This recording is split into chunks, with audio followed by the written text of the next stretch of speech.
Atenção, vai começar agora uma teleaula de manutenção do curso profissionalizante. Este módulo tem um total de 35 aulas. Hoje você vai assistir a teleaula número 3. Bons estudos!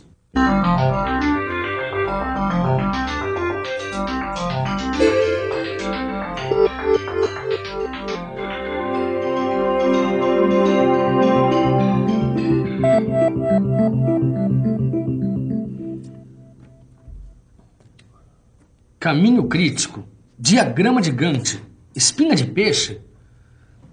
Ô, Ananias, o que é isso aqui? Eu não tô entendendo nada, rapaz. É simples, esse é o planejamento da nossa teleaula, não é para menos.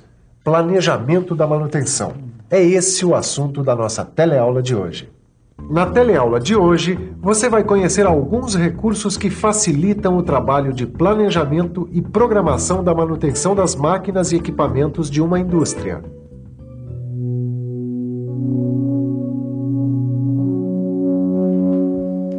Nas últimas teleaulas, você viu os vários tipos de manutenção de uma indústria.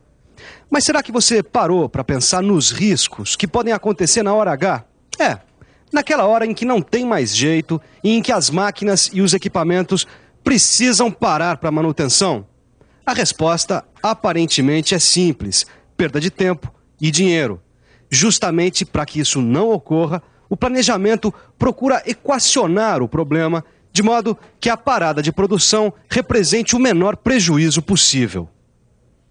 Bom, pelo que eu entendi do seu planejamento para a nossa teleaula de hoje, o primeiro assunto que a gente vai ver é a rotina, é isso? É isso aí. A gente vai conhecer o planejamento da manutenção desde o seu início. Com certeza, tudo começa pela chegada das requisições de serviços para a manutenção.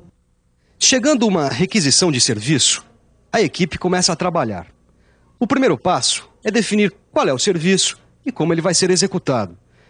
De posse dessas informações, os técnicos podem definir que grupos vão participar do serviço e que ferramentas ou materiais vão ser utilizados.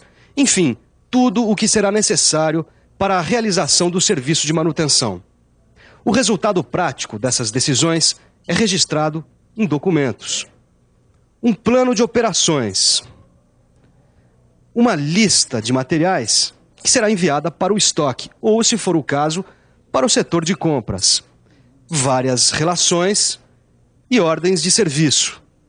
Mas se para executar o trabalho são necessários estudos especiais, será que existem outros procedimentos que precisam ser seguidos? Bom, quando há necessidade de execuções de projetos ou quando o orçamento é maior do que o esperado, o setor de planejamento requisita os serviços da engenharia de manutenção. Essa providencia os estudos necessários e verifica a viabilidade econômica. De posse de todas as informações necessárias, o planejamento envia o plano de operações para o setor de programação. Lá é feito um cronograma e os programas de trabalho. E a manutenção finalmente é realizada. Pois é, um bom planejamento de manutenção começa com um bem elaborado plano de operações. O plano de operações nada mais é do que um registro do planejamento de todas as operações que vão ser realizadas na manutenção ou no conserto de uma máquina ou equipamento, tendo sempre como meta, é claro, um mínimo de perda de tempo e de dinheiro. Confira só no nosso arquivo. Um plano de operações deixa claro o planejamento realizado e é importante incluir a lista dos serviços que vão ser executados, a previsão do tempo que vai ser gasto, as especialidades e o número de profissionais que vão executar o serviço, a sequência das operações de trabalho, a emissão de ordens de serviço, de listas de materiais, da relação por grupo e ainda outros documentos que variam conforme a empresa. Viu só? Que uma manutenção envolve um monte de coisas e de pessoas. É isso mesmo, Caio. Mas como é que essas pessoas ficam sabendo de maneira clara qual é a sequência dos trabalhos? A resposta está aqui, ó. Diagrama espinha de peixe. Ué, Ananias, isso aí pra mim parece uma lista comum, não tem nada demais. Engano seu. Olha, apesar de ser uma construção gráfica simples, esse diagrama facilita a visualização da sequência lógica das operações que vão ser executadas. Olha só, reparando bem, você vê todas as operações e na ordem certa em que devem ser executadas. E além disso, com esses dados, dá para fazer o diagrama de Gantt. O diagrama de Gantt é utilizado pelo menos desde o início do século. Observando as barras desse diagrama, fica fácil perceber a dependência entre as tarefas que vão ser executadas, ou seja, qual atividade tem que ser realizada antes, qual atividade que tem que ser realizada depois. Não deu para entender? Calma que você já vai ficar por dentro.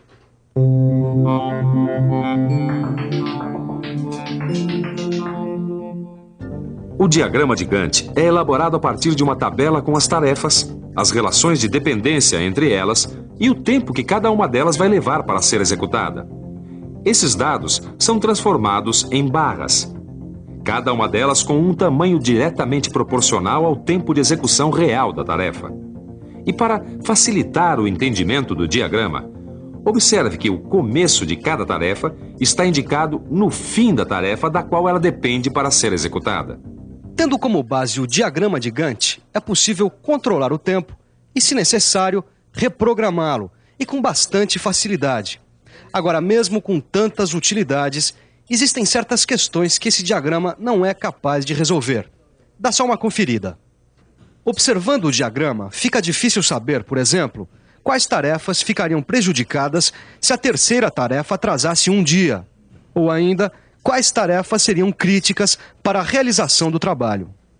Foi justamente para solucionar as questões que o diagrama Gantt não é capaz de resolver que foram criados dois métodos em 1958, o PERT e o CPM.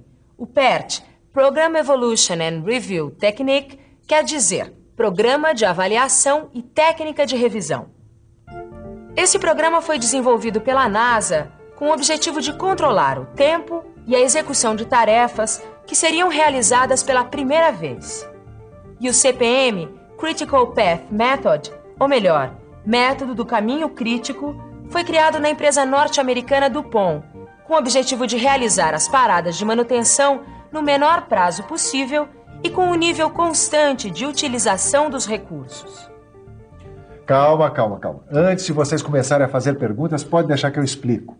O PERT e o CPM são dois métodos praticamente idênticos, só que as empresas usam mais o CPM. Dá só uma olhada.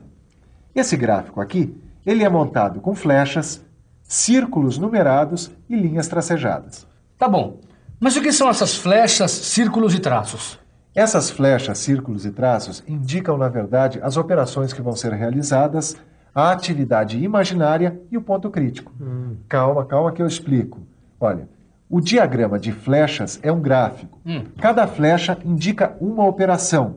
A cauda indica o início e a ponta o final da operação. Agora eu entendi. As flechas são usadas para indicar as relações entre as operações. É isso aí. Assim, o pessoal da manutenção, quando olha um gráfico desses, sabe qual operação deve vir no início, quais as operações podem ser feitas ao mesmo tempo e qual deve vir no final. Tá bom, o diagrama de flechas deu para entender. Mas e essas flechas tracejadas aqui? As flechas tracejadas são usadas para facilitar a identificação da dependência entre as operações que vão ser executadas. Elas são chamadas de operações imaginárias. Dá só uma olhada nesse gráfico. Por exemplo, pode-se perceber que a operação W deve ser realizada antes que a operação Y.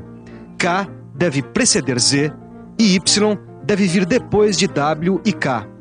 Se a gente imaginar que essas operações são tornear, montar ou testar uma peça, dá para concluir que cada uma delas requer um tempo de execução, enquanto que a atividade fantasma é um ajuste do cronograma.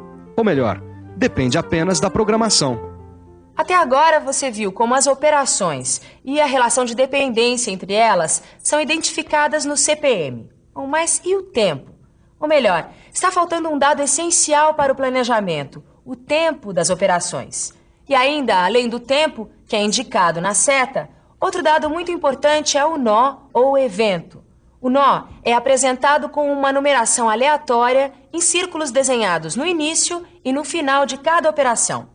A grande diferença entre o tempo e o nó é que o nó é um instante, ou melhor, é um limite entre o início de uma atividade e o final de outra.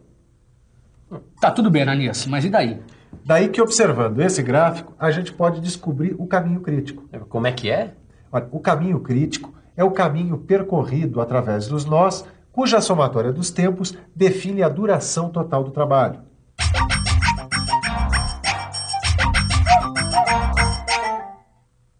Através do caminho crítico, é possível saber a duração total do trabalho e ainda a folga das tarefas que não afetam o término do trabalho. No caso desse CPM, por exemplo, existem 3 caminhos de atividades levando o trabalho do evento 0 ao evento 5. A, B, D, F, com duração de 11 horas. A, C, E, F, com duração de 9 horas. Ou A, B, atividade imaginária, e F, com duração de 10 horas. Quer dizer, então, que o caminho com maior duração é o que vai determinar a duração do projeto? E esse é o caminho crítico. Sabe de uma coisa? Eu ainda não entendi qual a vantagem de se conhecer o caminho crítico num planejamento. Pois saiba que são vários os motivos. Através do caminho crítico, dá para saber, por exemplo, se vai ser possível cumprir ou não os prazos estabelecidos. E dá para identificar as atividades que não podem ter atrasos. É verdade. Dá também para priorizar as atividades que a gente pode reduzir sem comprometer o resultado final, isso é, se a gente quiser antecipar o prazo estabelecido. Na verdade, conhecer o caminho crítico facilita muito o planejamento da manutenção. No seu livro de estudos, você vai conhecer todas as vantagens de se fazer o CPM. Se a gente resumir todas essas vantagens, o importante é que, conhecendo o caminho crítico, a gente pode balancear todos os recursos envolvidos na manutenção, principalmente a mão de obra. Afinal, o departamento de manutenção tem funcionários fixos e as atividades deles precisam ser bem planejadas para que sejam evitados momentos sem trabalho e momentos com excesso de trabalho, ou ainda, se for o caso, contratar serviços externos ou aumentar o quadro de pessoal. Bom, se você ainda está em dúvida sobre a importância do planejamento de manutenção, o jeito é revisar. E atenção, se liga aí que é hora da revisão. Na teleaula de hoje, você viu que um plano de operações inclui, entre outras coisas, um diagrama espinha de peixe, um diagrama Gantt e um PERT-CPM. Viu que o diagrama espinha de peixe permite uma visualização bastante rápida da sequência lógica das operações. Viu que o PERT-CPM foi criado para resolver questões que o diagrama Gantt não pode solucionar. E viu que o CPM possibilita o planejamento das atividades com o menor número de paradas, no menor prazo possível e com um nível constante de utilização dos recursos. É isso aí. Meu planejamento dessa teleaula acaba por aqui. Agora, como num bom planejamento, é hora de você colocar a mão na massa. Ou melhor, de estudar para melhorar os seus conhecimentos. Até a próxima!